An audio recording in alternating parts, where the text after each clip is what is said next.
Yes madam, just moment. Okay madam, ಇವಾಗ start ಮಾಡ್ಬೋದು. ಎಲ್ಲರಿಗೂ ನಮಸ್ಕಾರ.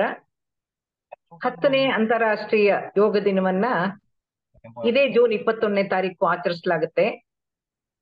ಇದೇನಪ್ಪ ಯೋಗಶಾಸ್ತ್ರ ಅನ್ನೋದು ಸಾವಿರಾರು ವರ್ಷ ಹಳೇದು ಅಂತಾರೆ, ಇದೇನ್ 10ನೇ ಯೋಗ ದಿನ ಅಂತಾರಲ್ಲ ಅಂತ ಅನ್ಕೋಬೇಡಿ.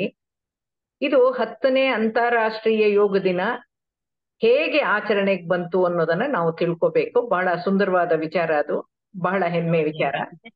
70 ವರ್ಷ 2014ನೇ ಇಸ್ವಿ ಬ್ರಾಹ್ಮಣರು, ಗಂಡನು ಡಾಕ್ಟ್ರು, ಬ್ಯಾಂಕ್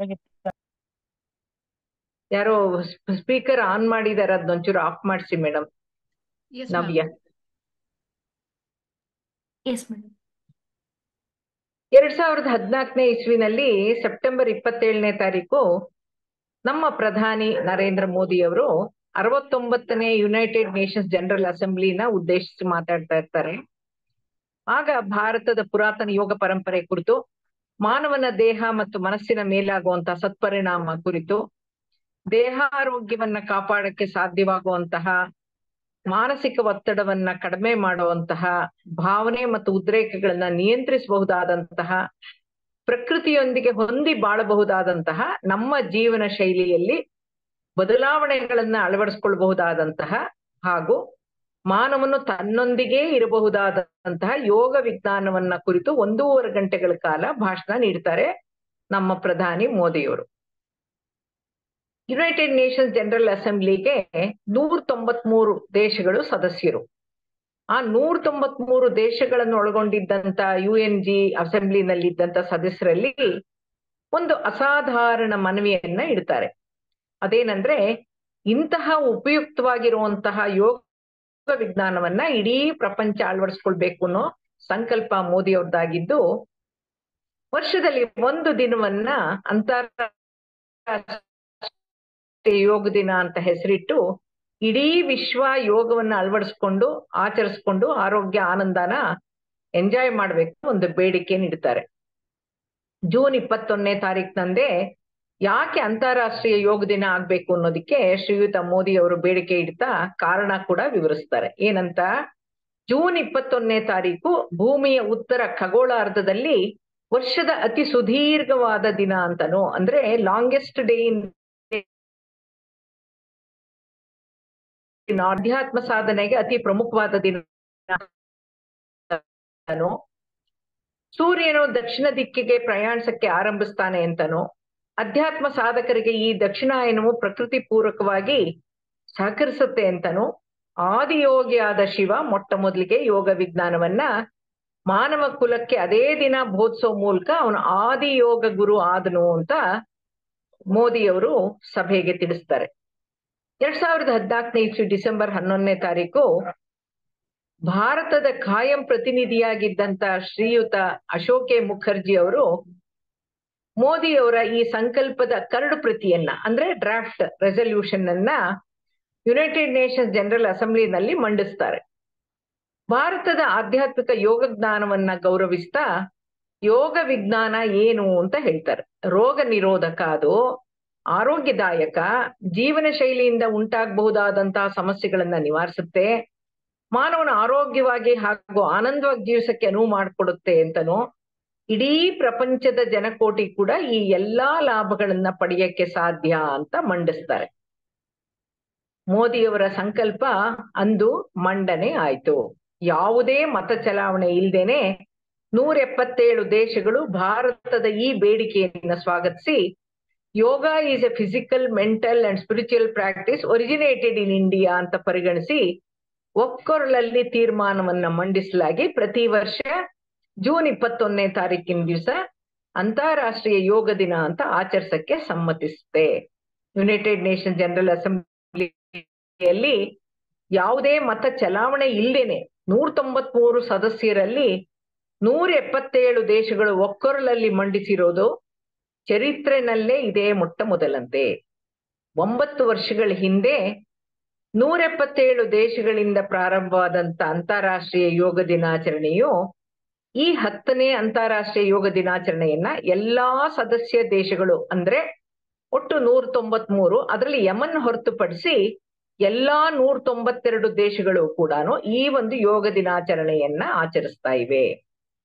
ಪ್ರತಿ 21ನೇ ಜೂನ್ ದಿನವನ್ನ ಅಂತಾರಾಷ್ಟ್ರೀಯ ಯೋಗ ದಿನವನ್ನಾಗಿ ಆಚರಿಸಕ್ಕೆ ಯುನೈಟೆಡ್ ನೇಷನ್ಸ್ ಜನರಲ್ ಅಸೆಂಬ್ಲಿಯಲ್ಲಿ ಇಟ್ಟ ಬೇಡಿಕೆಯನ್ನ ಮತ ಚಲಾವಣೆ ಇಲ್ದೇನೆ 177 ಸದಸ್ಯ ರಾಷ್ಟ್ರಗಳು ಒಪ್ಪಿದ್ರಿಂದ ಒಟ್ಟಿಗೆ ಎಲ್ಲಾರು ಸೆಲೆಬ್ರೇಟ್ ಮಾಡ್ಬೇಕಂದ್ರೆ ಕಷ್ಟ ಅಲ್ವಾ, ಪ್ರಾಕ್ಟೀಸ್ ಮಾಡದೆ. ಅದಕ್ಕೋಸ್ಕರ ಭಾರತದಿಂದ ಎಲ್ಲಾ ದೇಶಗಳಿಗೂ ಯೋಗ ಶಿಕ್ಷಕರನ್ನ ಕಳಿಸ್ಕೊಟ್ಟು ಅವ್ರಿಗೆ ತರಬೇತಿ ಕೊಟ್ಟು ಅಂತಾರಾಷ್ಟ್ರೀಯ ಯೋಗ ದಿನದ ಆಚರಣೆಯನ್ನ ಇಡೀ ಪ್ರಪಂಚ ಅಳವಡಿಸ್ಕೊಂಡು ಅಭ್ಯಾಸ ಮಾಡಿ ಆ ಮೂಲಕ ಆರೋಗ್ಯ ಆನಂದವನ್ನ ಅನುಭೂತಿ ಪೂರಕವಾಗಿ ಪಡೆಯೋಕೆ ಅವಕಾಶ ಕಲ್ಪಿಸಿ ನಮ್ಮ ಭಾರತೀಯ ಯೋಗ ಸಂಸ್ಕೃತಿಯನ್ನ ಪ್ರಪಂಚಕ್ಕೆಲ್ಲ ಪರಿಚಯಿಸಿದ ನಮ್ಮ ಪ್ರಧಾನಿಗಳಾದ ನರೇಂದ್ರ ಮೋದಿ ಅವರಿಗೆ ವಂದನೆಗಳನ್ನ ಸಲ್ಲಿಸೋ ಮೂಲಕ ಯೋಗ ಶಾಸ್ತ್ರದ ಯೋಗ ಸೂತ್ರಗಳ ಸಂಬಂಧ ಕೆಲ ವಿಚಾರಗಳನ್ನ ಮೆಲುಕು ಹಾಕ್ತಾ ಪ್ರಾರಂಭಿಸೋಣ.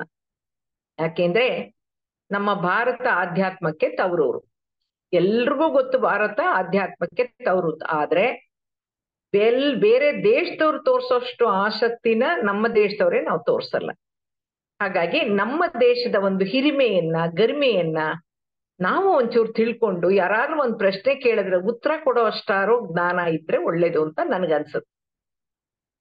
ವಿಜ್ಞಾನದ ಕಣ್ಣಿಗೆ ಬೀಳಕ್ ಮುಂಚೆನೇನೆ ಎಲ್ಲಾ ವಿಷಯಗಳು ಲೆಕ್ಕಾಚಾರಗಳು ಋಷಿ ಮುನಿಗಳ ದಿವ್ಯ ಚಕ್ಷುಗಳಿಗೆ ಗೋಚರಿಸಿ ಗ್ರಹಿಕೆಯಾಗಿ ದಾಖಲಾಗಿರುವಂತದ್ದು ಹೆಮ್ಮೆಯ ವಿಷಯನೇ ಸರಿ. ಉದಾಹರಣೆಗೆ ಸೂರ್ಯನ್ಗೂ ಭೂಮಿಗೂ ಇರುವಂತಹ ಡಿಸ್ಟೆನ್ಸ್ ಏನು?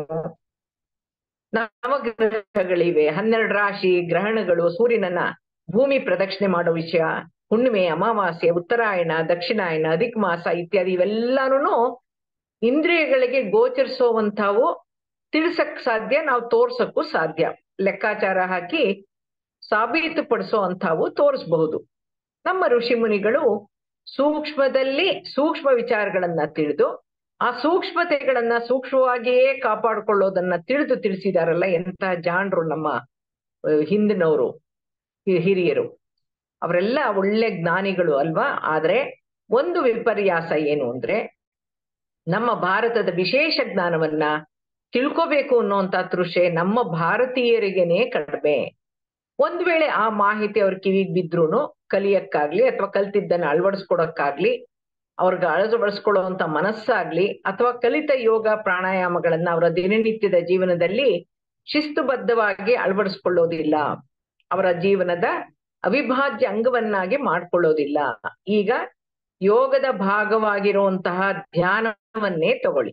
ರಾತ್ರಿ ಮಲ್ಗೋಕ್ ಮುಂಚೆ ಮಾಡ್ತೀನಿ ಅಂತ ಬೆಳಗ್ಗೆ ಮಾಡಲ್ಲ, ಬೆಳಗ್ಗೆ ಬೇಗೆದ್ದು ಮಾಡ್ತೀನಿ ಅಂತ ರಾತ್ರಿ ಮಾಡಲ್ಲ, ಒಟ್ಟಲ್ಲಿ ಮಾಡಲ್ಲ. ಭಾರತೀಯರು ವಿಜ್ಞಾನಿಗಳು ತುಂಬಾ ಪುಣ್ಯವಂತರು, ಆದ್ರೆ ಸೋಮಾರಿಗಳು ಅನ್ನೋದಂತೂ ಖಂಡಿತ ಸತ್ಯ. ನಮ್ಮ ಪ್ರಧಾನಿ ಮೋದಿಯವರು ಒಂದು ಅತ್ಯುನ್ನತ ವೇದಿಕೆಯಲ್ಲಿ ಇಡೀ ಜಗತ್ನಲ್ಲೇನೆ ಯೋಗ ಜಾಗೃತಿಯನ್ನ ಮೂಡಿಸಿದವರು. 2016ರಲ್ಲಿ ನಾವು 2 ತಿಂಗಳ ಅಮೆರಿಕ ಪ್ರವಾಸ ಕೈಗೊಂಡು ಹಲವು ಊರುಗಳಲ್ಲಿ ಉಳಿದಿದ್ದಾಗ ಅಲ್ಲಿ ನಾವು ನೋಡಿದ್ದೇನು ಅಂದ್ರೆ ಅಲ್ಲಿ ಜನ ತುಂಬಾ ಹೆಲ್ತ್ ಕಾನ್ಶಿಯಸ್, ಅಂದ್ರೆ ಆರೋಗ್ಯದ ಕಡೆ ಬಹಳ ಗಮನ ಕೊಡ್ತಾರೆ. ಅವ್ರ ಆಹಾರ ಏನ್ ತಿಂತಾರೆ, ಒಟ್ಟಲ್ಲಿ ಎಕ್ಸರ್ಸೈಸ್ ಮಾಡೋದು, ನಡೆಯೋದು, ಜಿಮ್ ಅಲ್ಲಿ ಹೋಗಿ ಪ್ರಾಕ್ಟೀಸ್ ಮಾಡ್ಬಿಟ್ಟು ಬರೋದು, ಅದೆಲ್ಲ ತುಂಬಾ ಮಾಡ್ತಾರೆ. ಕೆಲ್ಸಕ್ಕೆ ಹೋಗ್ತಾನೆ ಜಿಮ್ಗೆ ಹೋಗೋರು ಇರ್ತಾರೆ, ಅಥವಾ ಕೆಲಸದಿಂದ ಬರ್ತಾನೋ ಅವ್ರು ಜಿಮ್ಗೆ ಹೋಗ್ತಾರೆ. ಆ ಜಿಮ್ಗಳಿಗೆ ಸೇರ್ದಂಗೆನೆ ದೊಡ್ಡದಾದ ಒಂದು ಯೋಗ ಹಾಲ್ ಇರುತ್ತೆ. ಅಮೆರಿಕನ್ ಯೋಗ ಟೀಚರ್ಸ್ ಅಲ್ಲಿದ್ದು ತುಂಬಾ ಸುಂದರವಾಗಿ ಯೋಗದ ಭಂಗಿಗಳನ್ನ ಶ್ರದ್ಧೆಯಿಂದ ಮಾಡಿ ತೋರಿಸ್ತಾ ಕಲಿಸ್ತಾನೂ ಇರ್ತಾರೆ. ಧ್ಯಾನಕ್ಕೆ ಅಂತಾನೂ ಒಂದು ಹಾಲ್ ಇರುತ್ತೆ. ಟೂರಿಸ್ಟ್ಗಳು ಯಾರೇ ವಿಸಿಟರ್ಸ್ ಅಂತ ಅಮೆರಿಕಾಗ್ ಹೋದ್ರೆ ಯಾರೇ ಬೇಕಾದ್ರೂ ಆ ಜಿಮ್ಗಳನ್ನ 10 ದಿನಗಳ ಕಾಲ ಉಚಿತವಾಗಿ ಬಳಸಕ್ಕೆ ಅವಕಾಶ ಇರುತ್ತೆ. 10 ದಿನ ಆದ್ಮೇಲೆ ನಾವು ಮಂತ್ಲಿ ಇಷ್ಟು ಅಂತ ಪೇ ಮಾಡ್ಬೇಕಾಗತ್ತೆ. ಇಲ್ದೇ ಇದ್ರೆ ಯಾರೇ ಹೊಸಬ್ರು ಬಂದ್ರು ಕೂಡ ಅವ್ರನ್ನ ಗೆಸ್ಟ್ ಕರ್ಕೊಂಡು ಹೋಗ್ತಾರಲ್ವಾ, ನಮ್ಮ ಗೆಸ್ಟ್ ಆಗಿ ಬಂದಿದ್ದಾರೆ ಅಂದ್ರೆ ಒಂದು ಕಾರ್ಡ್ ಕೊಟ್ಟು 10 ದಿನ ಸ್ವಿಮ್ಮಿಂಗ್ ಪೂಲ್ ಇರುತ್ತೆ, ಧ್ಯಾನ ಇರುತ್ತೆ, ಯೋಗ ಇರುತ್ತೆ, ಜಿಮ್ ಇರುತ್ತೆ, ಪ್ರತಿಯೊಂದು ಕೂಡ ನಾವು ಬಳಸಕ್ಕೊಂದು ಅವಕಾಶ ಮಾಡ್ಕೊಟ್ಟಿರ್ತಾರೆ. ಹಾಗಾಗಿ ನಾವು ಭಾರತೀಯರು ಅಂತ ನಮ್ಮನ್ನ ಗುರ್ತಿಸೋದು ಹೇಗೆ ಅಂದ್ರೆ ನಮ್ಮ ಹಣೆಯಲ್ಲಿರುವಂತ ಬೊಟ್ಟಿನಿಂದ ಗುರ್ತಿಸ್ತಾರೆ ಫಾರಿನರ್ಸು. ನಾವು ಮೈಸೂರಿನವರು ಅಂತ ತಿಳಿದ ತಕ್ಷಣ ಅಮೆರಿಕನ್ ಲೇಡಿ ಯೋಗ ಟೀಚರ್ ಆಗಿದ್ದಾಕೆ ತಾನೂ ಮೈಸೂರಿನ ಯೋಗಾಚಾರ್ಯರಾಗಿದ್ದ ಪಟ್ಟಾಭಿ ಜೋಯಿಸ್ ಅವರ ಅಷ್ಟಾಂಗ ಯೋಗ ಇನ್ಸ್ಟಿಟ್ಯೂಟ್ ನಿಂದಾನೇ 3 ವರ್ಷ ನಾನು ಕಲ್ತಿದ್ದು ಅಂತ ಹೇಳ್ತಾ ಸಾಷ್ಟಾಂಗ ನಮಸ್ಕಾರ ಹಾಕಿ ನಮ್ ಕೈಯನ್ನ ಅವ್ರ ತಲೆ ಮೇಲೆ ಇಟ್ಕೊಂಡು ಕಣ್ಗೊತ್ಕೊಂಡು ಗ್ರೇಟ್ ಇಂಡಿಯಾ ಅಂತಂದು. ಅಷ್ಟು ಅಭಿಮಾನ ಅಂತ ವಿದ್ಯೆ ಕಲ್ಸ್ಕೊಟ್ಟಿದೆ ಅನ್ನುವಂಥದ್ದು ನಮಗೆ ಭಾರತೀಯರ ಮೇಲೆ ಕೆಲವು ಸಲ ಕಡಿಮೆ ಅನ್ನೋದು ಎಲ್ರಿಗೂ ಗೋಚರ ಆಗುತ್ತೆ. They really respect Indian spirituality and spiritual practices very much. ಈ ಶ್ರದ್ಧೆ ನಮ್ಮಲ್ಲೂ ಬೆಳೆದ್ರೆ ಒಳ್ಳೇದು. ನಾವು ಈಗ ಯೋಗಶಾಸ್ತ್ರದ ಹಿನ್ನೆಲೆ ಕುರಿತು, ಮೂಲ ಕುರಿತು, ಯೋಗ ಪರಂಪರೆ, ಯೋಗಧಾರೆ ಕುರಿತು ಕೆಲವು ಮುಖ್ಯವಾದ ವಿಚಾರಗಳನ್ನ ತಿಳ್ಕೊಳ್ಳೋಣ. ಯಾಕೆ ಅಂದ್ರೆ ಅಷ್ಟಾಂಗ ಯೋಗ ಮಾರ್ಗಗಳಲ್ಲಿ ಧ್ಯಾನ ಮತ್ತು ಸಮಾಧಿ ಅನ್ನೋದು ಯೋಗಶಾಸ್ತ್ರದ ಪ್ರಕಾರ 7 ಮತ್ತು 8ನೇದು. ನಾವು ಪತಂಜಲಿ ಮಹರ್ಷಿಗಳನ್ನ ನೋಡಿಲ್ಲ, ಅವರ ಯೋಗದ ಒಂದು ಗ್ರಂಥಗಳನ್ನ ನೋಡಿಲ್ಲ. ಆದ್ರೂ ಕೂಡ ನಮ್ಮ ಭಾರತದ ಮೂಲಕ, ಭಾರತದಿಂದ ಪ್ರಪೋಸ್ ಮಾಡಿ ಇಡೀ ಪ್ರಪಂಚನೇ ಯೋಗ ಅನ್ನೋದನ್ನ ಅಭ್ಯಾಸ ಮಾಡ್ತಾ ಇದೆ ಅಂದ್ಮೇಲೆ ನಾವು ಒಂದು ಕೆಲವು ವಿಚಾರನ ತಿಳ್ಕೊಂಡು ಯೋಗಧಾರೆ ಹೇಗೆ ಹರಿದು ಬಂದಿದೆ ಅಂತ ನೋಡಿದ್ರೆ ಖಂಡಿತ ಒಳ್ಳೇದು. ಈ ಯೋಗ ಅನ್ನೋ ಪದ ಮೊದಲಿಗೆ ಋಗ್ವೇದದಲ್ಲಿ ಉಲ್ಲೇಖಿಸಲಾಗಿದ್ದು, ಯೋಗದ ಅಧ್ಯಯನಕ್ಕೆ ಐತಿಹಾಸಿಕ, ಶೈಕ್ಷಣಿಕ, ಸಾಂಪ್ರದಾಯಿಕ ಹಾಗೂ ಆಧ್ಯಾತ್ಮಿಕ ಹಿನ್ನೆಲೆ ಇದೆ ಅಂತ ತಿಳಿಸಲಾಗಿದೆ. ಯೋಗಶಾಸ್ತ್ರದ ಮೂಲ 7000 ವರ್ಷಗಳ ಹಿಂದಿನದಾಗಿದ್ದು ಋಷಿ ಭಾರದ್ವಾಜರಿಂದ ರಚಿಸಲಾಗಿದೆ ಅಂತ ಹೇಳಲಾಗಿದೆ. ವೇದಗಳ ಹಿಂದೆ ಅಂದ್ರೆ ವೇದ ಪೂರ್ವದಲ್ಲಿ ಕೆಲ ಸಾಧಕರು ಯೋಗಾಭ್ಯಾಸವನ್ನ ದಿನಚರಿಯಲ್ಲಿ ಸೇರಿಸ್ಕೊಂಡಿದ್ದವರಾಗಿದ್ರು ಸುಮಾರು 2500 ವರ್ಷಗಳಷ್ಟು ಹಿಂದೆ ಅಂದ್ರೆ ಬುದ್ಧನ ಸಮಕಾಲೀನರು ಅನ್ನೋ ಒಂದು ಉಲ್ಲೇಖ ಇದೆ ಅಲ್ಲಿ. ಮಹಾನ್ ಋಷಿ ಪತಂಜಲಿ ಮಹರ್ಷಿಗಳು ಅಸ್ತಿತ್ವದಲ್ಲಿದ್ದಂತ ಯೋಗ ಅಭ್ಯಾಸಗಳನ್ನ, ಅದರ ಅರ್ಥ ಹಾಗೂ ಸಂಬಂಧಿತ ಜ್ಞಾನವನ್ನ ಅವರ ಯೋಗ ಸೂತ್ರಗಳ ಮೂಲಕ ವ್ಯವಸ್ಥಿತಗೊಳಿಸಿ, ಕ್ರೋಢೀಕರಿಸಿ ಮಾನವ ಕುಲಕ್ಕೆ ಯೋಗ ಕುರಿತು ಜ್ಞಾನಧಾರೆಯನ್ನ ಹರಿಸಿದವರು ಪತಂಜಲಿ ಮಹರ್ಷಿಗಳಾದ್ರಿಂದ ಅವರನ್ನ ಯೋಗ ಪಿತಾಮಹ, ಫಾದರ್ ಆಫ್ ಯೋಗ ಅಂತ ಕರೆದಿದ್ದಾರೆ. ಯೋಗ ಅನ್ನೋದು ಒಂದು ಕಲೆನೂ ಹೌದು, ಒಂದು ವಿಜ್ಞಾನನೂ ಹೌದು. ಸಾರ್ವತ್ರಿಕ ಪ್ರಜ್ಞೆಯೊಂದಿಗೆ ವೈಯಕ್ತಿಕ ಪ್ರಜ್ಞೆಯನ್ನ ಒಟ್ಟುಗೂಡಿಸುವಂತಹ ನಿಕಟ ಸಂಬಂಧ ಯೋಗಕ್ಕಿದ್ದು, ಮನಸ್ಸು ಮತ್ತು ದೇಹವು ಒಗ್ಗೂಡಿ ಪ್ರಕೃತಿಯೊಂದಿಗಿನ ಮಾನವನ ಸಂಬಂಧವನ್ನ ಪ್ರಸ್ತುತಪಡಿಸುತ್ತೆ ಅಂತ ಸಾಬೀತುಪಡಿಸಲಾಗಿದೆ. ಭಾರತದ ಉತ್ತರಾಖಂಡ ರಾಜ್ಯದಲ್ಲಿರುವಂತಹ ಗಂಗಾ ನದಿಯ ದಡದಲ್ಲಿರೋ ಋಷಿಕೇಶವನ್ನ ವಿಶ್ವದ ಯೋಗ ರಾಜಧಾನಿ ಅಂತಾನೂ, ಯೋಗಾಭ್ಯಾಸದ ಜನ್ಮಸ್ಥಳ ಅಂತಾನೂ ಕರೆಯಲಾಗಿದ್ದು, ಇಂದಿಗೂ ಋಷಿಗಳು ಮತ್ತು ನಿಜವಾದ ಯೋಗಿಗಳು ಇಂದಿಗೂ ಋಷಿಕೇಶದಲ್ಲಿ ವಾಸಿಸ್ತಾ ಇದ್ದಾರೆ. ಪತಂಜಲಿ ಮಹರ್ಷಿಗಳ ಪ್ರಮುಖ ಗ್ರಂಥಗಳು ಪಾತಂಜಲ ಯೋಗ ಸೂತ್ರಗಳು, ಪಾತಂಜಲ ದರ್ಶನ. 12ನೇ ಶತಮಾನದಿಂದ 18ನೇ ಶತಮಾನದವರೆಗೂ ಈ ಗ್ರಂಥಗಳನ್ನ ಮುಚ್ಚಿಟ್ಟಿದ್ರು. 19ನೇ ಶತಮಾನದಲ್ಲಿ ಸಂಸ್ಕೃತ ಭಾಷೆನಲ್ಲಿದ್ದಂತ ಈ ಪಾತಂಜಲ ಯೋಗ ಸೂತ್ರಗಳು ಅನ್ನೋ ಗ್ರಂಥವನ್ನ ಸಾಮಾನ್ಯ ಭಾಷೆಗೆ ತರ್ಜುಮೆ ಮಾಡಿದ್ದಲ್ದೇನೆ ಶ್ರೀಯುತ ವಿವೇಕಾನಂದರು ಇಡೀ ಪ್ರಪಂಚಕ್ಕೆ ಪ್ರಚುರಪಡಿಸೋ ಮೂಲಕ ಭಾರತದ ಯೋಗ ಸೂತ್ರದ ಹಿರಿಮೆಯನ್ನ ಎತ್ತಿ ಹಿಡಿದ್ರು, ಎಳೆಯಾಗಿ ಬಿಡಿಸಿದ್ರು. ಮಹಾವತಾರ್ ಬಾಬಾ, ಲಾಹಿರಿ ಮಹಾಶಯರು, ಯುಕ್ತೇಶ್ವರಗಿರಿಯವರು ಹಾಗೂ ಅವರ ಶಿಷ್ಯ ಪರಮಹಂಸ ಯೋಗಾನಂದರು ಅಳವಡಿಸಿರುವಂತಹ ಯೋಗ ಮಾರ್ಗವನ್ನ ಆಧ್ಯಾತ್ಮಿಕ ಸಾಧನೆಯಲ್ಲಿ ಅಳವಡಿಸಿ ಪ್ರಪಂಚದ ಹಲವಾರು ದೇಶಗಳಲ್ಲಿ ಯೋಗದ ಸತ್ಸಂಗಗಳನ್ನ ಆಯೋಜಿಸಿ ಯೋಗ ಮತ್ತು ಪ್ರಾಣಾಯಾಮದ ಮಹತ್ವವನ್ನ ಪ್ರಚುರಪಡಿಸಿದ್ರು. 20ನೇ ಶತಮಾನದ ಹೆಚ್ಚು ವರ್ಚಸ್ಸುಳ್ಳ ಯೋಗ ಶಿಕ್ಷಕರು ಅನ್ಸ್ಕೊಂಡಿದ್ದಂತ ಶ್ರೀಯುತ ತಿರುಮಲೈ ಕೃಷ್ಣಮಾಚಾರ್ಯರು ಅಂತ ಪ್ರಸಿದ್ಧ ಯೋಗ ಶಿಕ್ಷಕರಾಗಿದ್ರು. ಆಯುರ್ವೇದ ವೈದ್ಯರು ಹಾಗೂ ವಿದ್ವಾಂಸರಾಗಿದ್ದು 100 ವರ್ಷಗಳು ಬದುಕಿದ್ದು 1989ರಲ್ಲಿ ದೇಹತ್ಯಾಗ ಮಾಡಿದ್ರು. ಅವರು ಯೋಗ ಮಕರಂದ, ಯೋಗಾಸನಗಳು, ಯೋಗ ರಹಸ್ಯ ಮತ್ತು ಯೋಗವಲ್ಲಿ ಅನ್ನೋ 4 ಗ್ರಂಥಗಳನ್ನ ರಚಿಸಿದ್ದಾರೆ. ಇವರನ್ನ ಆಧುನಿಕ ಯೋಗದ ಪಿತಾಮಹ ಅಂತ ಕರೆದಿದ್ದಾರೆ. 21ನೇ ಶತಮಾನಕ್ಕೂ ಯೋಗ ಜ್ಞಾನವನ್ನ, ಯೋಗಾಭ್ಯಾಸವನ್ನ ಪ್ರಾತ್ಯಕ್ಷಿಕೆಯೊಂದಿಗೆ ಜ್ಞಾನಧಾರೆಯನ್ನು ಹರಿಸಿದವರು ತಿರುಮಲೈ ಕೃಷ್ಣಮಾಚಾರ್ಯರ ಶಿಷ್ಯರು. ಇವರ ಪ್ರಮುಖ ಶಿಷ್ಯರು ಯಾರು ಅಂದ್ರೆ ಮೈಸೂರಿನ ಕೆ ಪಟ್ಟಾಭಿ ಜೋಯಿಸ್ ಅಂತ 1915ನೇ ಇಸ್ವಿನಲ್ಲಿ ಹುಟ್ಟಿದ್ರು. 2009ರಲ್ಲಿ ದೇಹತ್ಯಾಗ ಮಾಡಿದ್ರು. ಇನ್ನೊಬ್ರು ಶಿಷ್ಯರು ಬೆಳ್ಳೂರಿನ BKS ಅಯ್ಯಂಗಾರ್ ಅಂತ 1918ರಲ್ಲಿ ಜನಿಸಿದ್ರು. 2014ರಲ್ಲಿ ದೇಹತ್ಯಾಗ ಮಾಡಿದ್ರು. ಪಟ್ಟಾಭಿ ಜೋಯಿಸ್ ಅವರು ಅಷ್ಟಾಂಗ ಯೋಗ ಇನ್ಸ್ಟಿಟ್ಯೂಟ್ ಅಂತ ಮೈಸೂರಿನಲ್ಲಿ ಪ್ರಾರಂಭಿಸಿ ಸಾವಿರಾರು ಯೋಗ ಶಿಕ್ಷಕರನ್ನ ತಯಾರು ಮಾಡಿದ್ದಾರೆ. ಈಗ ಅವರ ಮೊಮ್ಮಗ ನಡೆಸ್ಕೊಂಡು ಹೋಗ್ತಾ ಇದ್ದಾರೆ. BKS ಅಯ್ಯಂಗಾರ್ ಅವರು ಅವ್ರಿಗೆ ಇಂಗ್ಲಿಷ್ ಭಾಷೆ ತುಂಬಾ ಚೆನ್ನಾಗಿ ಬರ್ತಾ ಇದ್ದಿದ್ರಿಂದ light on yoga, light on life, light on pranayama, tree of yoga, light on the yoga sutras ಅಂತ ಇನ್ನೂ 10-15 ಗ್ರಂಥಗಳನ್ನ ರಚಿಸಿ 17 ಭಾಷೆಗಳಿಗೆ ತರ್ಜುಮೆಗೊಂಡಂತ ಗ್ರಂಥಗಳು ಇವು. ಇವರು ಹೊರ ದೇಶಗಳಿಗೂ ಹೋಗಿ ಅಲ್ಲಿ ಯೋಗಾಭ್ಯಾಸವನ್ನ ಮತ್ತು ಪ್ರಾಣಾಯಾಮವನ್ನ ಕಲಿಸ್ಕೊಟ್ಟವರು, ಹಾಗೂ ಬೇಡಿಕೆ ಮೇರೆಗೆ ಅಲ್ಲಿ ಹಲವಾರು ಯೋಗ ಶಿಕ್ಷಣ ಕೇಂದ್ರಗಳನ್ನ ಸ್ಥಾಪಿಸಿದ್ರವರು. ಇವರು 95ನೇ ವಯಸ್ಸಿನಲ್ಲಿ ಅಂದ್ರೆ 2014ರಲ್ಲಿ ದೇಹತ್ಯಾಗ ಮಾಡಿದ್ರು. ಅಂದು ಇವ್ರುಗಳೆಲ್ಲರೂ ಬಿತ್ತಿದಂತ ಬೀಜಕ್ಕೆ ಇಂದು 21ನೇ ಶತಮಾನದಲ್ಲಿ ಅಂದ್ರೆ 2015ನೇ ಇಸ್ವಿನಲ್ಲಿ ಜೂನ್ 21ರಂದು ಅಂತಾರಾಷ್ಟ್ರೀಯ ಯೋಗ ದಿನ ಅಂತ ಘೋಷಿಸಲಾಗಿದ್ದು, ಇದುವರೆಗೂ ಪ್ರಪಂಚದ 192 ಸದಸ್ಯ ದೇಶಗಳು ಭಾರತದ ಪಾರಂಪರಿಕ ಯೋಗಶಾಸ್ತ್ರವನ್ನ ಅಳವಡಿಸಿಕೊಂಡಿರೋದು ಬಹಳ ಹೆಮ್ಮೆಯ ವಿಷಯ.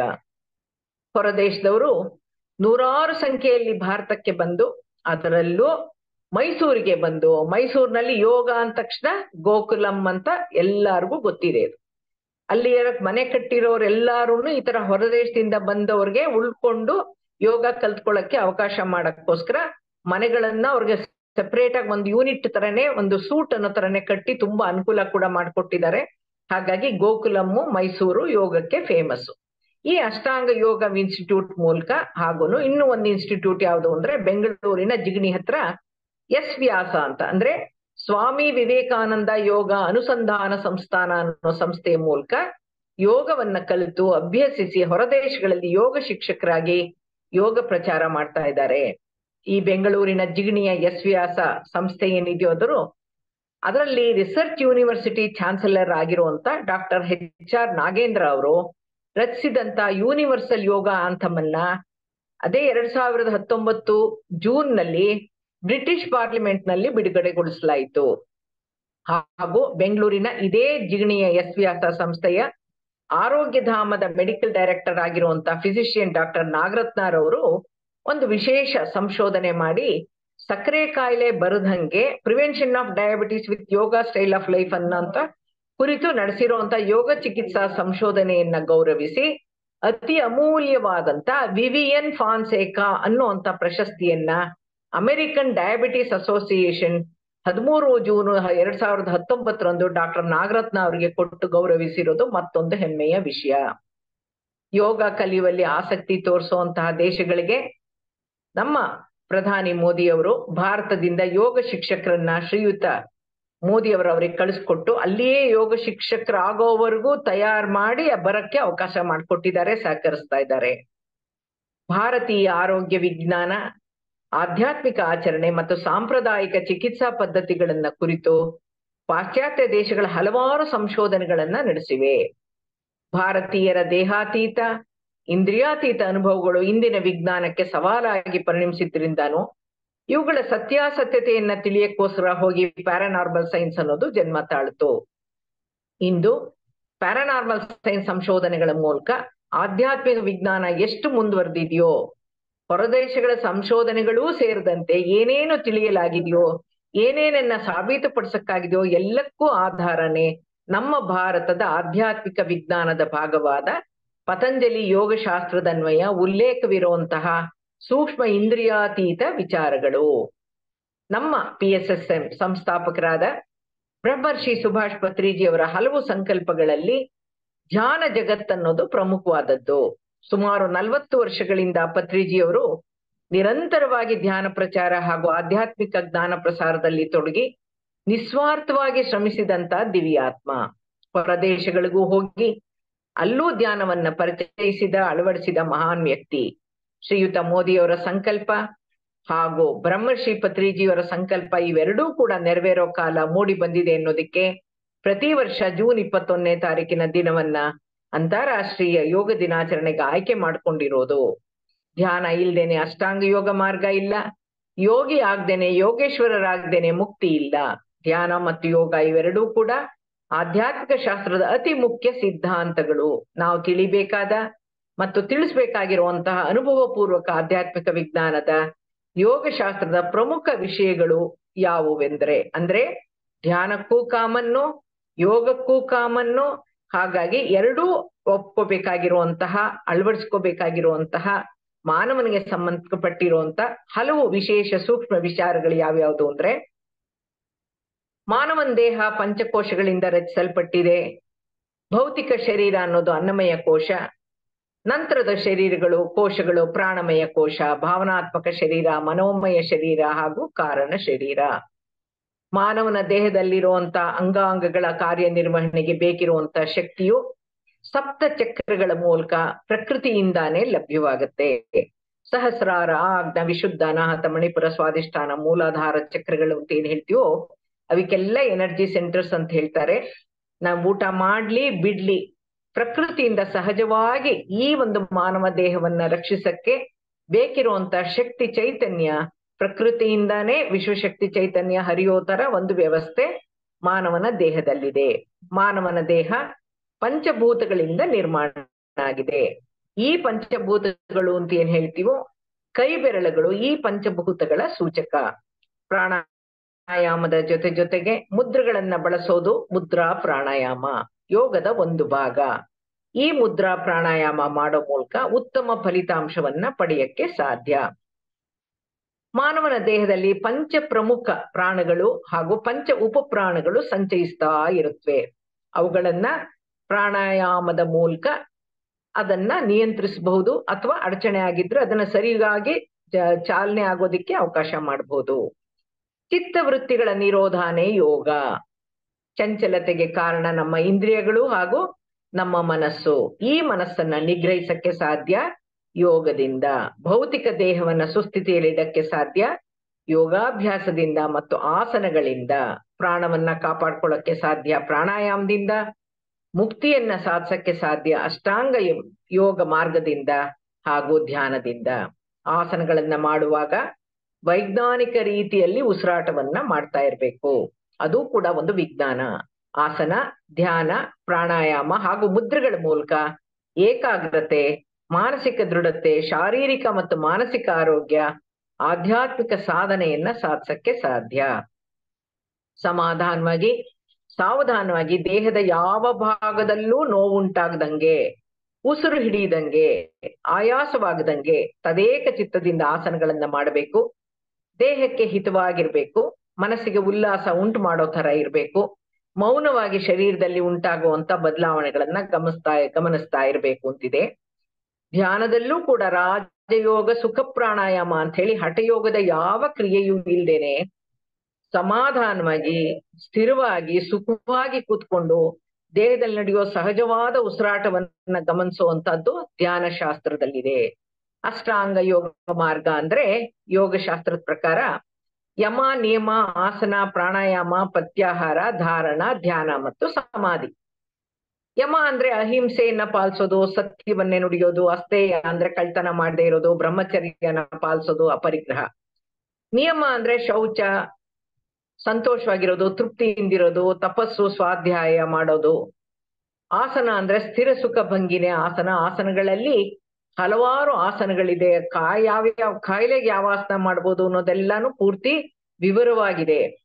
ಪ್ರಾಣಾಯಾಮ ಅಂದ್ರೆ ಉಸಿರಿನ ನಿಯಂತ್ರಣದ ಮೂಲಕ ದೇಹಾಂತರ್ಗತವಾದ ಪ್ರಾಣಶಕ್ತಿಯನ್ನು ಮನಸ್ಸನ್ನು ನಿಗ್ರಹಿಸುವಂತ ಉಪಾಯನೇ ಪ್ರಾಣಾಯಾಮ. ಆದ್ರೆ ಧ್ಯಾನದಲ್ಲಿ ಯಾವ ಉಸಿರನ್ನ ನಾವು ನಿಯಂತ್ರಿಸೋದಿಲ್ಲ, ಉಸಿರಾಟ ದೇಹದಲ್ಲಿ ನಡೀತಾ ಇರೋದು ಮಾತ್ರನ ನಾವು ಗಮನಿಸೋದು ಮಾತ್ರ. ಪ್ರತ್ಯಾಹಾರ ಅಂದ್ರೆ ಹೊರಗಿನ ಪ್ರಪಂಚದಿಂದ ವಿಚಲಿತನಾಗ್ದೇನೆ ಆಂತರಿಕ ಪ್ರಯಾಣ ಪ್ರತ್ಯಾಹಾರ. ಧಾರಣ ಅಂದ್ರೆ ಏಕಾಗ್ರತೆ ಸಾಧಿಸೋದು, ಒಂದು ವಿಷಯದ ಮೇಲೆ ಮನಸ್ಸನ್ನ ನಿಲ್ಸೋದು. ಜ್ಞಾನ ಆಲೋಚನೆಗಳಿಲ್ಲದೆ ಇರೋ ಸ್ಥಿತಿಯಲ್ಲಿರೋದು, ದೇಹದ ಅರಿವಿಲ್ಲದೆ ಇರೋದು. ಸಮಾಧಿ ಅಂದ್ರೆ ಪ್ರಕೃತಿಯಲ್ಲಿರುವಂತ ವಿವಿಧ ಬುದ್ಧ ಸ್ತರಗಳಲ್ಲಿ ವಿಹರಿಸೋದು, ಪ್ರಜ್ಞಾಸ್ಥಿತಿಗಳಲ್ಲಿ ಮೆರೆಯೋದು. ನಮ್ಮ ಗುರುಗಳಾದ ಬ್ರಹ್ಮರ್ಷಿ ಸುಭಾಷ್ ಪತ್ರಿಯವರು ಆಧ್ಯಾತ್ಮಿಕ ಮಾರ್ಗದ 2ನೇ ಹಂತವಾದ ವಿಪಸನ ಮಾರ್ಗವನ್ನ ಅಳವಡಿಸಿಕೊಳ್ಳುವಾಗ ಆನಾಪಾನಸತಿ ಧ್ಯಾನದಿಂದ ಪ್ರಾರಂಭವಾಯಿತು. ಅಷ್ಟಾಂಗ ಮಾರ್ಗದ ಅನುಕ್ರಮವನ್ನ ಬದಲಿಸಿ ಅನುಕ್ರಮವನ್ನ ರೀಆರ್ಡರ್ ಮಾಡಿ ಆಸನ, ಪ್ರಾಣಾಯಾಮ, ಪ್ರತ್ಯಾಹಾರ, ಧಾರಣ, ಧ್ಯಾನ, ಸಮಾಧಿ, ಯಮ, ನಿಯಮ ಆಗ್ಬೇಕು ಅಂತ ಪ್ರತಿಪಾದಿಸಿದ್ದಾರೆ. ಯೋಗ ಮಾರ್ಗದಲ್ಲಿ ಯಮ ನಿಯಮದಿಂದ ಶುರುವಾಗ್ಬೇಕಿರೋದನ್ನ ಪತ್ರಿಜರ್ ಹೇಳೋದೇನು ಅಂದ್ರೆ, ಅಷ್ಟಾಂಗ ಮಾರ್ಗದಲ್ಲಿ ಶುರುವಾಗೋದನ್ನ ಎಲ್ಲಿಂದ ಶುರುವಾಗುತ್ತೆ? ಆಸನದಿಂದ ಶುರುವಾಗಿ ಪ್ರಾಣಾಯಾಮ, ಪ್ರತ್ಯಾಹಾರ, ಧಾರಣ, ಧ್ಯಾನ, ಸಮಾಧಿ, ಯಮ, ನಿಯಮ ಆಗ್ಬೇಕು ಅಂತ ಹೇಳಿ ಸಮಾಧಿ ಸ್ಥಿತಿಯನ್ನು ತಲುಪಿ ಧ್ಯಾನದ ಮೂಲಕ ಬಂದ್ರೆ ಯಮ ನಿಯಮ ಅನ್ನೋದು ಸಹಜವಾಗಿ ಬಂದ್ಬಿಡುತ್ತೆ ಅಂತ ಹೇಳ್ತಾರೆ. ಸ್ಥಿರ ಸುಖ ಆಸನದಲ್ಲಿ ಕೂತ್ಕೊಂಡು ರಾಜಯೋಗ ಸುಖ ಪ್ರಾಣಾಯಾಮವನ್ನು ಅನುಸರಿಸಿ ಮನಸ್ಸನ್ನ ನಿಗ್ರಹಿಸಿ ದೇಹದ ಪರಿವೇ ಇಲ್ದೇನೆ ಆಲೋಚನಾರಹಿತ ಸ್ಥಿತಿ ತಲುಪಿ ಆತ್ಮನೆಡೆಗೆ ಆಂತರಿಕ ಪ್ರಯಾಣ ಬೆಳೆಸಿ ಚೈತನ್ಯದ ವಿವಿಧ ಸ್ತರಗಳಲ್ಲಿ ವಿಹರಿಸಿ ಆಧ್ಯಾತ್ಮಿಕ ಅನುಭವಗಳನ್ನ ಸತ್ಯಜ್ಞಾನವನ್ನ ಪಡೆದು ಆನಂದಿಸಬಹುದಾದ ಮಾರ್ಗ ಸುಲಭ, ಸರಳ ಹಾಗೂ ಸಹಜ ಅಂತ ಪತ್ರಿ ಸರ್ ಅವರು ಅನುಭವ ಪೂರ್ವಕವಾಗಿ ಆನಾಪಾನಸತಿ ಧ್ಯಾನ ಮಾಡಿದ್ರೆ ಸಾಕು, ಮುಂದಿಂದೆಲ್ಲ ಅದೇ ನೋಡ್ಕೊಳ್ಳುತ್ತೆ. ಬೆಳವಣಿಗೆ ಅನ್ನೋದು ತನ್ನಂತೆ ತಾನೇ ಆಗುತ್ತೆ. ಧ್ಯಾನದಿಂದ ಜ್ಞಾನ, ಜ್ಞಾನದಿಂದ ಮುಕ್ತಿ ಅಂತ ಹೇಳಿದ್ದಾರೆ. ಈ ಅಂತಾರಾಷ್ಟ್ರೀಯ ಯೋಗ ದಿನದ ಆಚರಣೆ ಮೂಲಕ ಇಡೀ ಪ್ರಪಂಚಕ್ಕೆ ಯೋಗಶಾಸ್ತ್ರವನ್ನ ಪರಿಚಯಿಸುವಂತ ಪ್ರಯತ್ನವಾಗಿದ್ರೆ ನಮ್ಮ ಪತ್ರಿ ಸರ್ ಅವರು PSSM ಮೂಲಕ, ಅಂದ್ರೆ pyramid spiritual societies movement India ಮೂಲಕ ಇಡೀ ಪ್ರಪಂಚಕ್ಕೆ ಅತಿ ಸುಲಭ, ಸರಳ, ಸಹಜ ಧ್ಯಾನ ವಿಧಾನವನ್ನ ತಿಳಿಸ್ಕೊಟ್ಟಿದ್ದಾರೆ, ಕಲ್ಸ್ಕೊಟ್ಟಿದ್ದಾರೆ. ಅವರ ನಂತರ ಆಧ್ಯಾತ್ಮಿಕ ಸತ್ಯಗಳನ್ನ, ಆಧ್ಯಾತ್ಮಿಕ ಶಾಸ್ತ್ರಗಳನ್ನ ತಿಳಿಸ್ಕೊಡುವಂತಹ ಸಾವಿರಾರು ಪಿರಮಿಡ್ ಮಾಸ್ಟರ್ಸ್ ನ ತಯಾರು ಮಾಡಿದ್ದಾರೆ. ಭಾರತ ದೇಶ ಆಧ್ಯಾತ್ಮಕ್ಕೆ ತವರೂರು ಅನ್ನೋದನ್ನ ಯೋಗದ ಮತ್ತು ಧ್ಯಾನದ ಪ್ರಚಾರ ಹಾಗೂ ಪ್ರಸಾರದ ಮೂಲಕ ಸಾಬೀತಾಗಿದೆ. ಪ್ರತಿ ವರ್ಷ ಯೋಗ ದಿನಾಚರಣೆಯನ್ನ ಒಂದೊಂದು ಧ್ಯೇಯ ವಾಕ್ಯದೊಂದಿಗೆ ಆಚರಿಸ್ತಾ ಬಂದಿದ್ದು. ಹಿಂದಿನ ಕೆಲವು ಧ್ಯೇಯ ವಾಕ್ಯಗಳು ಹೀಗಿವೆ. 2018ರಿಂದ ತಗೊಂಡಿದ್ದೀನಿ ನಾನು. ಶಾಂತಿಗಾಗಿ ಯೋಗ, ಶಾಂತಿ, ಸಾಮರಸ್ಯ ಮತ್ತು ಪ್ರಗತಿಗಾಗಿ ಯೋಗ, ಮನೆ ಮನೆಯಲ್ಲಿ ಯೋಗ ಮತ್ತು ಕುಟುಂಬದೊಂದಿಗೆ ಯೋಗ, ಯೋಗ ಕ್ಷೇಮಕ್ಕಾಗಿ ಯೋಗ, ಮಾನವೀಯತೆಗಾಗಿ ಯೋಗ, ಯೋಗ ಒಂದು ಜೀವನ ವಿಧಾನ, yoga is a way of life ಅಂತ. ಇದೇ ಜೂನ್ 21ನೇ ತಾರೀಕು ಯೋಗ ದಿನದ 10ನೇ ವರ್ಷದ ಆಚರಣೆ ಏನ್ ಹಮ್ಮಿಕೊಂಡಿದೀವೋ ಅದರಲ್ಲಿ ಈ ವರ್ಷದ ಘೋಷವಾಕ್ಯ ಅಥವಾ ಅದನ್ನ ಥೀಮ್ ಅಂತಾರೆ, ಅಂದ್ರೆ ಮಹಿಳಾ ಸಬಲೀಕರಣಕ್ಕಾಗಿ ಯೋಗ ಅಂತಿದೆ. ಈ ಘೋಷವಾಕ್ಯವು ಮಹಿಳೆಯರ ಒಟ್ಟಾರೆ ಯೋಗಕ್ಷೇಮದಲ್ಲಿ ಯೋಗದ ಪಾತ್ರವನ್ನ, ಅಂದ್ರೆ ದೈಹಿಕ, ಮಾನಸಿಕ, ಭಾವನಾತ್ಮಕ, ಸಾಮಾಜಿಕ ಹಾಗೂ ಆಧ್ಯಾತ್ಮಿಕ ಜೀವನದಲ್ಲಿ ಸಬಲೀಕರಣವನ್ನ ಸಾಧಿಸೋಕೆ ಯೋಗ ಸಹಾಯ ಮಾಡುತ್ತೆ ಅಂತಾನು, ಯೋಗದಿಂದ ಆದ ರೂಪಾಂತರ ಏನೊಂದು ಬದಲಾವಣೆ ಆಗುತ್ತೋ ಅದರ ಮೂಲಕ ಮಹಿಳೆಯರ ಜೀವನದ ಮೇಲೆ ಪ್ರಭಾವವನ್ನ ಬೀರುತ್ತೆ ಅನ್ನುವಂತ ಒಂದು ಸಂದೇಶ ಕೊಡ್ತಾ ಇದೆ. ಈ 10ನೇ ವರ್ಷದ ಆಚರಣೆ ಮೈಸೂರಿನ ಅರಮನೆಯಲ್ಲಿ 15,000ಕ್ಕೂ ಹೆಚ್ಚು ಯೋಗಪಟುಗಳು ಭಾಗವಹಿಸಲಿದ್ದು, ಈ ಯೋಗ ಅಧಿವೇಶನವನ್ನ ಪ್ರಧಾನಿ ಮೋದಿಯವರು ಮುನ್ನಡೆಸ್ಕೊಡುವಂತ ಸಾಧ್ಯತೆ ಇದೆ. ಇನ್ನೂ ಕನ್ಫರ್ಮ್ ಆಗಿಲ್ಲ. ನಮ್ಮ ಗುರುಗಳಾದ ಪತ್ರಿ ಸರ್ ಅವರು ಪ್ರತಿಪಾದಿಸೋ ಆನಾಪಾನಸತಿ ಧ್ಯಾನದ ಉದ್ದೇಶವೂ ಕೂಡ, ಧ್ಯೇಯವೂ ಕೂಡ ಇದೆ. ಶಾಂತಿಗಾಗಿ ಧ್ಯಾನ, ಶಾಂತಿ, ಸಾಮರಸ್ಯ ಮತ್ತು ಪ್ರಗತಿಗಾಗಿ ಧ್ಯಾನ, ಮನೆಯಲ್ಲಿ ಧ್ಯಾನ, ಕುಟುಂಬದೊಂದಿಗೆ ಧ್ಯಾನ, ಯೋಗಕ್ಷೇಮಕ್ಕಾಗಿ ಧ್ಯಾನ, ಮಾನವೀಯತೆಗಾಗಿ ಧ್ಯಾನ, ಧ್ಯಾನ ಒಂದು ಜೀವನ ವಿಧಾನ, meditation is A way of life, ಮಹಿಳಾ ಸಬಲೀಕರಣಕ್ಕಾಗಿ ಧ್ಯಾನ. ಧ್ಯಾನ ಮತ್ತು ಯೋಗ ಅನ್ನೋದು ಇವೆರಡು ಒಂದರಲ್ಲಿ ಒಂದು ಬೆಸೆದುಕೊಂಡು ಮಾನವನ ಒಳಿತಿಗಾಗಿ, ಶಾರೀರಿಕ ಮತ್ತು ಮಾನಸಿಕ ಆರೋಗ್ಯಕ್ಕಾಗಿ, ಆನಂದಕ್ಕಾಗಿ, ಅಂತಿಮವಾಗಿ ಆತ್ಮ ಸಾಕ್ಷಾತ್ಕಾರಕ್ಕಾಗಿ ರೂಪಿತವಾಗಿರುವಂತ ಒಂದು ಆಧ್ಯಾತ್ಮಿಕ ಅಸ್ತ್ರ ಅಂತ ಹೇಳ್ಬಹುದು. ಭಗವಾನ್ ಶಿವ ಆದಿಯೋಗಿ, ಯೋಗ ಪಿತಾಮಹ. ಭಗವಾನ್ ಶ್ರೀಕೃಷ್ಣ ಆತ್ಮ ಸಾಕ್ಷಾತ್ಕಾರಕ್ಕಾಗಿ ಯೋಗ ಮಾರ್ಗ ಅಂತಂದಿದ್ದಾರೆ. ನಮ್ಮ ಆತ್ಮಗುರುಗಳಾದ ಬ್ರಹ್ಮರ್ಷಿ ಸುಭಾಷ್ ಪತ್ರಿಜಿಯವರು ಧ್ಯಾನ ಯೋಗಿ, ಧ್ಯಾನ ಪಿತಾಮಹ. ಧ್ಯಾನದಿಂದ ಜ್ಞಾನ, ಜ್ಞಾನದಿಂದ ಮುಕ್ತಿ, ಮಧ್ಯದಲ್ಲಿ ಏನೇನ್ ಪ್ರಾಸೆಸ್ ಇದೆಯೋ ಅದೆಲ್ಲ ತನ್ನಂತೆ ತಾನೇನೆ ಆಗತ್ತೆ ಅಂತ ಹೇಳ್ತಾರೆ. ನಾವು ಪತಂಜಲಿ ಮಹರ್ಷಿಗಳನ್ನ ನೋಡಿಲ್ಲ, ಪತಂಜಲ ಯೋಗಶಾಸ್ತ್ರವನ್ನ ಅಧ್ಯಯನ ಮಾಡಿಲ್ಲ, ಆದ್ರೆ ಯೋಗ ಪರಂಪರೆಯನ್ನ, ಯೋಗ ಸೂತ್ರಗಳನ್ನ, ಭಾರತೀಯ ಸಂಸ್ಕೃತಿಯನ್ನ ಶ್ರೀಯುತ ವಿವೇಕಾನಂದರು ಇಡೀ ಪ್ರಪಂಚಕ್ಕೆ ಪರಿಚಯಿಸಿದ್ರೆ ನಮ್ಮ ಪ್ರಧಾನಿ ಮೋದಿಯವರು ಯೋಗಶಾಸ್ತ್ರವನ್ನ ಅಳವಡಿಸಿಕೊಳ್ಳುವಂತಹ ಪ್ರೇರಕ ಉಪನ್ಯಾಸವನ್ನ ಯುನೈಟೆಡ್ ನೇಷನ್ಸ್ ಜನರಲ್ ಅಸೆಂಬ್ಲಿನಲ್ಲಿ ನೀಡಿ ಬೇಡಿಕೆಯನ್ನಿಟ್ಟು ಇಡೀ ಪ್ರಪಂಚ ಯೋಗಶಾಸ್ತ್ರಗಳನ್ನ ತಿಳಿಯೋ ಹಾಗೆ, ಯೋಗಾಭ್ಯಾಸವನ್ನ ಮಾಡೋ ಹಾಗೆ ಹಾಗೂ ಯೋಗ ದಿನವನ್ನ ಆಚರಿಸೋ ಹಾಗೆ ಮಾಡಿ ಭಾರತೀಯ ಸಂಸ್ಕೃತಿಯನ್ನ ಈ ದೊಡ್ಡ ವೇದಿಕೆಯಲ್ಲಿ ಎತ್ತಿ ಹಿಡಿದಂತ ಕೀರ್ತಿ ನಮ್ಮ ಪ್ರಧಾನಿ ಮೋದಿಯವರಿಗೆ ಸೇರುತ್ತೆ. ಇದೇ ಯುಗವನ್ನ ಧ್ಯಾನ ಯುಗವನ್ನಾಗಿ ಪರಿವರ್ತಿಸಕ್ಕೋಸ್ಕರ ಪಣತೊಟ್ಟ, ಯೋಗಶಾಸ್ತ್ರದ ಭಾಗವಾಗಿರೋ ಧ್ಯಾನ ಪ್ರಚಾರಕ್ಕೆ ಒತ್ತು ಕೊಟ್ಟು ಜ್ಞಾನ ಪ್ರಸಾರಕ್ಕಾಗಿ ಅವರ ಜೀವನವನ್ನೇ ಮುಡುಪಾಗಿಟ್ಟ ಬ್ರಹ್ಮಶ್ರೀ ಪತ್ರಿ ಸರ್ಗೂ ಕೃತಜ್ಞತಾಪೂರ್ವಕವಾದ ಧನ್ಯವಾದಗಳನ್ನ ಅರ್ಪಿಸ್ತಾ ಇದ್ದೀನಿ. ಇಡೀ ಪ್ರಪಂಚನೇ ಭಾರತೀಯ ಸಂಸ್ಕೃತಿಯ ಕೊಂಡಿಯಾಗಿರುವಂತಹ ಯೋಗಶಾಸ್ತ್ರವನ್ನ, ಧ್ಯಾನ ವಿಜ್ಞಾನವನ್ನ ಅಳವಡಿಸ್ಕೊಳ್ತಾ ಇರುವಾಗ ನಾವು ಭಾರತೀಯರು ಈಗಲಾದ್ರೂ ಇನ್ನು ಮುಂದೆಯಾದ್ರೂ ನಾವು ನಮ್ಮ ದಿನನಿತ್ಯದ ಜೀವನದಲ್ಲಿ ಯೋಗ ಸೂತ್ರಗಳನ್ನ ಅಳವಡಿಸ್ಕೊಂಡು ಧ್ಯಾನ ಸಾಧನೆಯನ್ನು ಮಾಡ್ತಾ ಮನೋನಿಗ್ರಹ ಸಾಧಿಸಿ ಚಟುವಟಿಕೆಯಿಂದಿರಕ್ಕೆ ಸೋಮಾರಿತನವನ್ನ ಬಿಟ್ಟು ಒಳ್ಳೆಯ ಸದ್ಗುಣಗಳನ್ನ ಬೆಳೆಸ್ಕೊಂಡು ಒಳ್ಳೆಯ ಶಿಸ್ತು ಸಹಿತ ಅಭ್ಯಾಸಗಳನ್ನ ಅಳವಡಿಸ್ಕೊಂಡು ಆರೋಗ್ಯ, ಆನಂದ, ಆಯಸ್ಸು ಹಾಗೂ ಆಧ್ಯಾತ್ಮಿಕ ಬೆಳವಣಿಗೆ ಸಾಧಿಸಬಹುದು ಅಂತ ಹೇಳ್ತಾ ಇಂದಿನ ಉಪನ್ಯಾಸವನ್ನ ಮುಗಿಸ್ತಾ ಇದ್ದೀನಿ. ನನ್ನ ಅನಿಸಿಕೆಗಳನ್ನ ಈ ವೇದಿಕೆಯಲ್ಲಿ ಪ್ರಸ್ತುತಪಡಿಸೋಕೆ ಅವಕಾಶ ಮಾಡಿಕೊಟ್ಟಂತ ಶಾಂತಲಾ ಮೇಡಮ್ ಅವ್ರಿಗೆ ಕೃತಜ್ಞತಾ ಪೂರ್ವಕವಾಗಿ ಧನ್ಯವಾದಗಳು. ನೀವೆಲ್ಲ ಇಷ್ಟೊತ್ತು ಕೂತ್ಕೊಂಡು ಕೇಳಿಸ್ಕೊಂಡಿದ್ದಕ್ಕೆ ನಿಮಗೂ ಕೂಡ ನಾನು ಧನ್ಯವಾದಗಳನ್ನ ಅರ್ಪಿಸ್ತಾ ಇದ್ದೀನಿ. Thank you, thank you, thank you. Thank you, Manorama ma'am, for this wonderful session. Thank you. Madam, recording end ಮಾಡಲಾ? Question answer